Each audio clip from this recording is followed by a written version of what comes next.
Dear accounting students, Assalamu alaikum. This is M Tauseef Shah.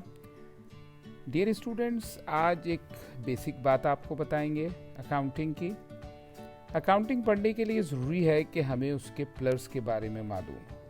ठीक है, तो अगर आपसे पूछा जाए कि how many pillars of accounting, के अकाउंटिंग के कितने प्लस हैं, तो you can say there are 5 pillars of accounting. Accounting के 5 पिलर हैं. पहला पिलर कौन सा है? एसेट्स. दूसरा पिलर कौन सा है बच्चों? लाइबिलिटीज़. तीसरा पिलर कौन सा है? Owners equity. चौथा पिलर कौन सा है? रेवेन्यू. और पांचवा पिलर कौन सा है? एक्सपेंसेस. अच्छा बेटा, अगर हम आपसे कहें कि पहला पिलर एसेट्स है, तो एसेट्स से मकसद क्या है? एसेट्स क्या हैं?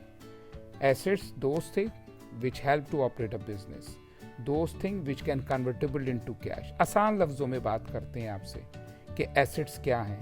तो एसेट से मकसद वो कंपनी की चीज़ें, वो कंपनी के असासे जिनकी मदद से आप कारोबार चलाएंगे. ठीक है, वो माशी ज़राए, वो इकोनॉमिक रिसोर्सेज जिनकी मदद से किसी बिज़नेस को चलाया जाता है. आगे चल के आपको हम बताएंगे कि एसेट्स को 2 हिस्सों में डिस्ट्रीब्यूट कर देते हैं, एक करंट एसेट्स और एक non current assets.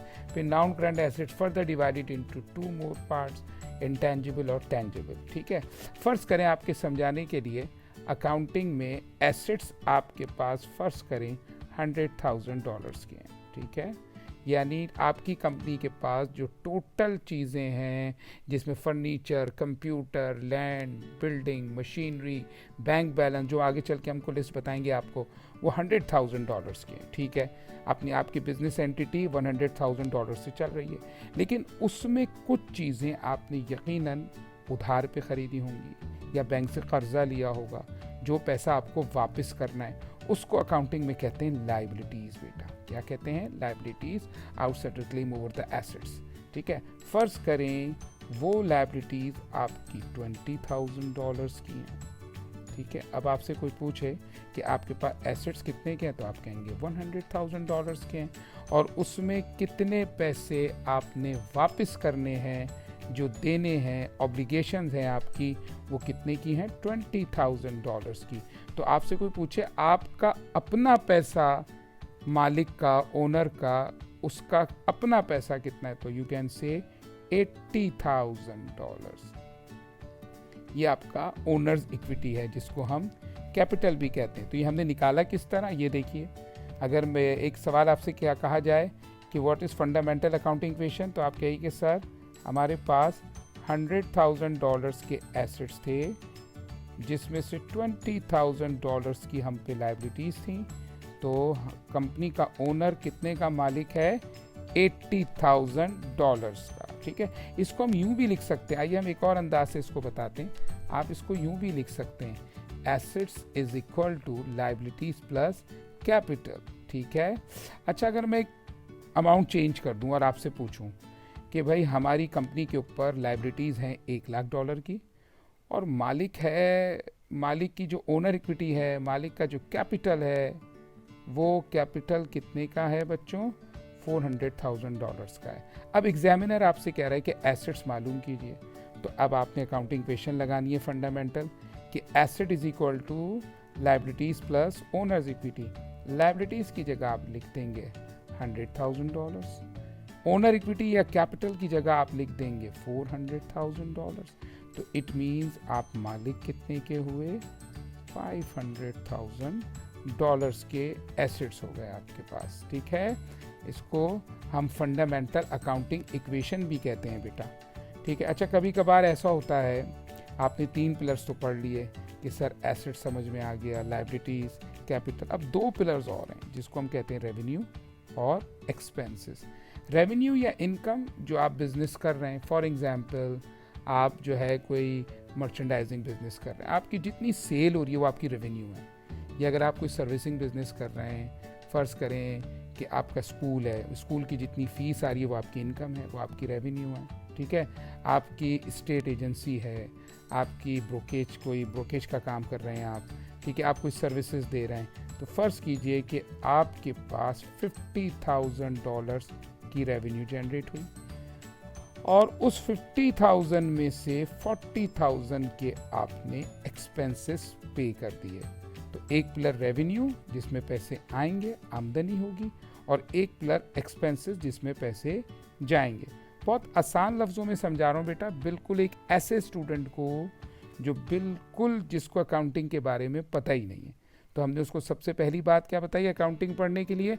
How many pillars of accounting? There are 5 pillars of accounting: assets, liabilities, capital, revenue, expense. Fundamental accounting question क्या है बेटा कि एसेट्स मालूम करने के लिए हमें लायबिलिटीज प्लस ओनर्स इक्विटी करनी पड़ती है, इसको कैपिटल भी कहते हैं। अच्छा बच्चों एक बात बताइए, ऐसा भी तो हो सकता है कि आपको लॉस हो जाए, ठीक है? जैसे अभी आपने प्रॉफिट कैसे निकाला? 50,000 की रेवेन्यू थी आपकी और 40,000 के आपके एक्सपेंसेस थे। तो इस फर्म को, इस कंपनी को इस मंथ का, इस पीरियड का प्रॉफिट कितना हो गया बेटा? $10,000 हो गया। अच्छा ये कभी लॉस भी तो हो सकता है ये? जी हाँ, लॉस कैसे होगा? फर्ज करें 50,000 की रेवेन्यू आई, आमदनी हुई, इनकम हुई 50, बट आपने अपनी रेंट, सैलरीज, एडवर्टाइजिंग, इंश्योरेंस, ये सब आपने पेड किया $70,000 का। इसका मतलब जितनी आमदनी नहीं हुई उससे ज़्यादा तो आपके एक्सपेंसेस हो गए। तो ये -20,000 का आपको क्या हो गया बेटा? लॉस हो गया। लॉस उस वक्त होता है जब एक्सपेंसेस ज़्यादा होते हैं, प्रॉफिट उस वक्त होता है जब आपकी रेवेन्यू ज़्यादा होती है। तो बहुत आसान लगा होगा आपको ये सारे कॉन्सेप्ट, ठीक है? इसको आप यूँ कर लीजिए मेमोराइज करने के लिए कि अगर एसेट्स मालूम करने हैं तो asset is equal to liabilities plus capital, और कभी आपको लायबिलिटी माइनस मालूम करनी है तो एसेट्स में से कैपिटल को माइनस कर दीजिए। कैपिटल मालूम करना है तो एसेट में से लायबिलिटीज़ को क्या कर दीजिए? माइनस कर दीजिए। ठीक है बेटा, ये आपकी बात समझ में आ गई। अच्छा, अगर प्रॉफिट मालूम करना है तो रेवेन्यू में से एक्सपेंसेस को माइनस कर दीजिए। ठीक है, और अगर आपको कभी आमदनी मालूम करनी, फ़र्ज़ करें आपके एक्सपेंसेस थे 40,000 के, लेकिन उसके बावजूद आपको प्रॉफिट हुआ था 10,000 का, तो आपके पास ग्रॉस रेवेन्यू कितनी आई थी? 15,000। ठीक है, ये जो 50,000 आपके पास आई है ये आपकी रेवेन्यू है। ठीक है बच्चों, आई होप कि आपको ये तमाम बातें समझ में आई होंगी। इसको क्विकली रिकॉल कर लेते हैं, ताकि बात समझ में आ जाए। पहली बात, चलें बताइए मेरे साथ, जवाब दीजिए। How many pillars of accounting? You can से सर अकाउंटिंग के 5 पिलर हैं। क्या हैं? नाम बताइए। एसेट्स, पहला कौन सा है? एसेट्स। दूसरा लायबिलिटीज़, एसेट्स जो हम ओन करते हैं, लायबिलिटीज़ जो हमें वापस करने हैं, पैसे उधार के पैसे देने हैं। ओनर्स इक्विटी जो हमारा कैपिटल है, जितने के हम मालिक हैं। ठीक है, चौथा पिलर क्या है? रेवेन्यू या इनकम, जो आप बिजनेस कर रहे हैं उसकी जो आपकी आमदनी हासिल हो रही है। और एक्सपेंसेस, उस रेवेन्यू में से मुख्तलिफ utilities, salaries, insurance, advertising, purchases, ये सब आप पे कर रहे हैं, तो ये आपके एक्सपेंसेस हैं। ठीक है, मैं आपसे पूछूं, अगर कभी एग्जामिनर एसेट्स कहे के मालूम करें तो आपके ये सब बहुत आसानी से मालूम हो जाएगा। एसेट्स, लायबिलिटीज़ और ओनर इक्विटी को क्या कर दीजिए? प्लस कर दीजिए। मैं आपसे पूछूं कभी प्रॉफिट निकालना हो, सर रेवेन्यू में से एक्सपेंसेस को माइनस कर दीजिए। ठीक है बेटा, और बच्चों ये 5-6 इक्वेशंस तो हर वक्त आपको याद हो। एसेट्स मालूम करना है, लायबिलिटीज़ प्लस कैपिटल। लायबिलिटीज़ मालूम करनी है, एसेट्स माइनस कैपिटल। कैपिटल मालूम करना है, एसेट माइनस लायबिलिटीज़। प्रॉफिट मालूम करना है, रेवेन्यू माइनस एक्सपेंस। ठीक है बेटा, और बताइए कब प्रॉफिट होता है, कब लॉस? तो आप कहिएगा अगर रेवेन्यू ज़्यादा हो तो प्रॉफिट होता है।